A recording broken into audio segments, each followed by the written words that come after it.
Assalamualaikum warahmatullahi wabarakatuh. Salam sejahtera bagi kita semua. Semoga kita dalam keadaan sehat walafiat. Amin.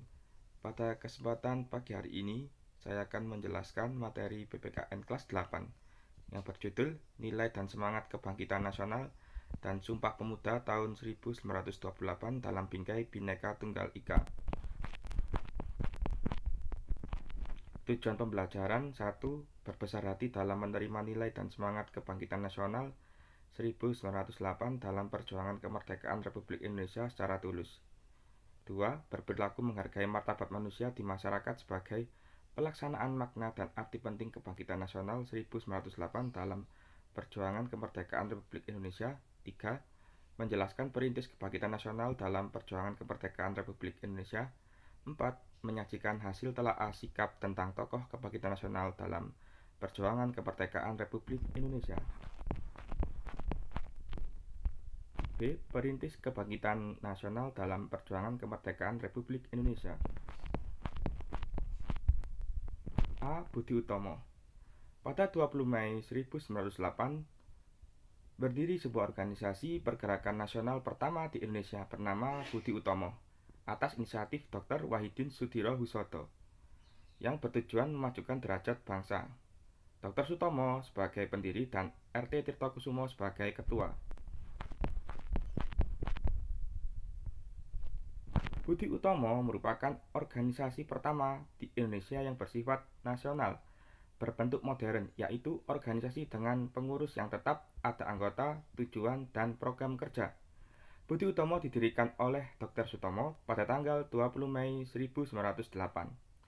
Pendiri Budi Utomo tidak terlepas dari penggagas atau pendorong lahirnya Budi Utomo, yaitu Dr. Wahidin Soedirohoesodo. Terpilihnya Ketua Budi Utomo, RT Tirtokusumo, membuktikan besarnya dukungan terhadap Budi Utomo. Budi Utomo kemudian menetapkan tujuannya, yaitu menyedarkan kedudukan masyarakat Jawa, Sunda, Madura, dan penduduk Hindia seluruhnya tanpa melihat keturunan, kelamin, dan agama. Budi Utomo berasal dari istilah Budi yang berarti perangai atau tabiat dan Utomo yang berarti baik atau luhur. Jadi makna Budi Utomo perkumpulan yang akan mencapai suatu tujuan yang didasarkan pada keluhuran budi atau kebaikan tabiat. Organisasi Budi Utomo bersifat sosial ekonomi dan budaya yang ingin memajukan pengajaran dan kebudayaan dalam berbagai bidang. Beberapa usaha yang dilakukan untuk mencapai tujuan organisasi Budi Utomo adalah 1. Mengembangkan sistem pengajaran dengan hal yang dicita-citakan oleh Dr. Wahidin. 2. Mengembangkan pertanian, peternakan, dan perdagangan. 3. Mengembangkan seni dan industri. 4. Menghidupkan kembali dan melestarikan kebudayaan.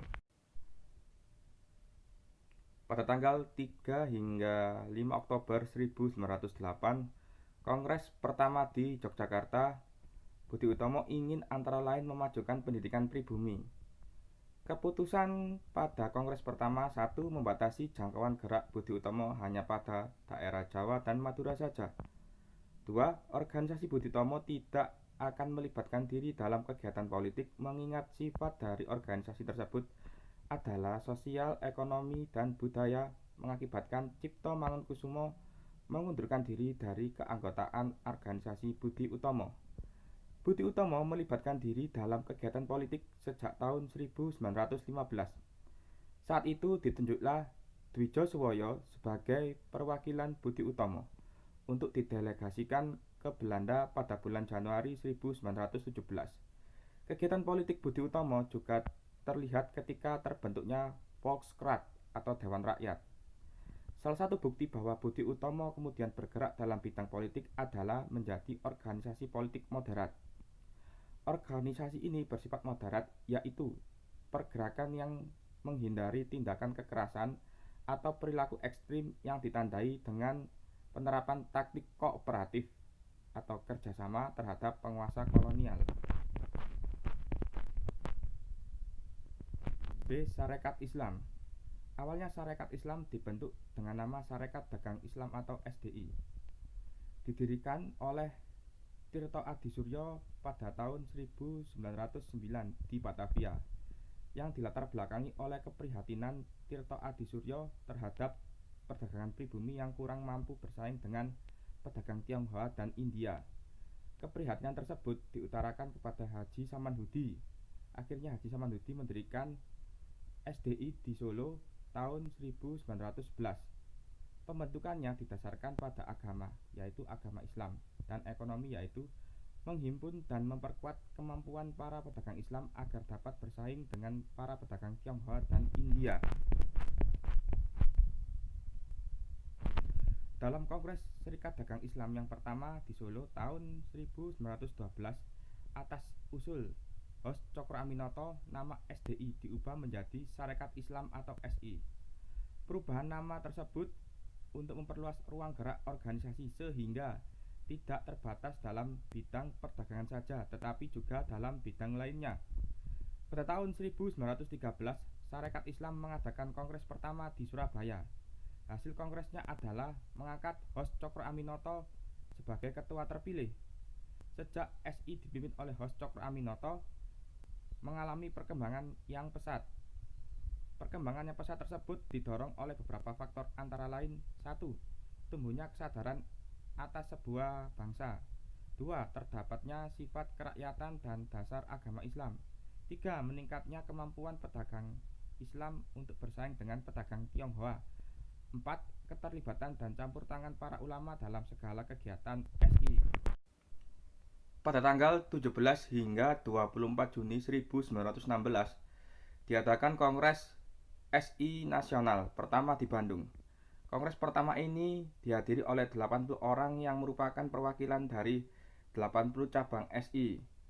Hos Cokro Aminoto yang memimpin Kongres Nasional pertama menetapkan cita-cita SI, yaitu membentuk suatu bangsa bagi penduduk Indonesia. Artinya perlu dibentuknya pemerintahan sendiri bagi rakyat Indonesia. Pada tanggal 20 hingga 27 Oktober 1917 berlangsung kongres kedua di Jakarta. Pada kongres tersebut, SI sepakat untuk melangsungkan niat politiknya, yaitu merebut kemerdekaan dengan dibentuk Zelfbestuur atau pemerintahan sendiri. Pada tanggal 29 September sampai 6 Oktober 1918 terlaksana Kongres Nasional ketiga di Surabaya. Seluruh anggota SI sepakat untuk menolak segala bentuk kebijakan yang berpihak pada kaum kapitalis. Pada tanggal 26 Oktober hingga 2 November 1919 terlaksana Kongres Nasional keempat di Surabaya. Diraih kesepakatan bahwa fokus SI lebih mengarah pada pergerakan perlawanan untuk menentang kelas-kelas sosial yang ada dalam masyarakat. C. Indise Partai. Indise Partai atau IP didirikan di Bandung pada tanggal 25 Desember 1912 oleh 3 serangkai, yakni Daus Dekker atau Danur Dirja Setiabudi, Dr. Cipto Mangunkusumo, dan Suwardi Suryaningrat atau Ki Hajar Dewantara. Tujuan utama dari IP adalah meningkatkan jiwa nasionalisme untuk memajukan tanah air berlandaskan jiwa nasional dan mempersiapkan kehidupan rakyat yang bebas merdeka. IP kemudian mendapat dukungan dari rakyat Indonesia. Misalnya IP mendapat dukungan dari Abdul Muiz, pemimpin SI cabang Bandung. IP memperkenalkan paham kebangsaan yang disebut Indonesian Nationalism atau nasionalisme Hindia yang tidak membedakan keturunan, suku bangsa, agama, kebudayaan, bahasa, dan adat istiadat.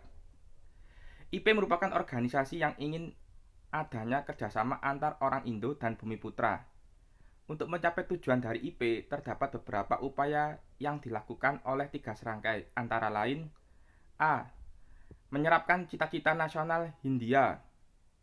B. Memberantas kesombongan sosial dalam pergaulan, baik di bidang pemerintahan maupun masyarakat. C. Memberantas berbagai usaha yang membangkitkan kebencian antar agama. D. Memperbesar pengaruh pro-Hindia di pemerintahan.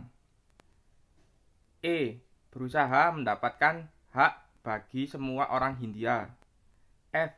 Dalam pengajaran harus bertujuan bagi kepentingan ekonomi Hindia dan memperkuat mereka yang ekonomi lemah. Melihat adanya diskriminasi antara keturunan Belanda murni dan kaum Indo, Dekker beranggapan bahwa nasib kaum Indo tidak ditentukan oleh pemerintah kolonial, tetapi ditentukan oleh adanya kerjasama antar rakyat Indonesia lainnya. Pergerakan yang kuat dari IP dengan semangat nasionalismenya membuat Belanda berencana menangkap 3 serangkai. Terlebih ketika Ki Hajar Dewantara menulis di surat kabar The Express berjudul Als Iken Nederlander was, yang berarti seandainya saya seorang Belanda. Dalam tulisan tersebut, Ki Hajar Dewantara mengkritik ketidakadilan di daerah jajahan. Kritik keras IP terhadap pemerintah Belanda membuat ketiga pemimpin IP ditangkap dan dibuang ke negeri Belanda pada tahun 1913. IP dinyatakan sebagai partai terlarang dimulai sejak tanggal 4 Maret 1913. Sekian yang dapat saya sampaikan. Mohon maaf bila ada salah-salah kata. Wassalamualaikum warahmatullahi wabarakatuh.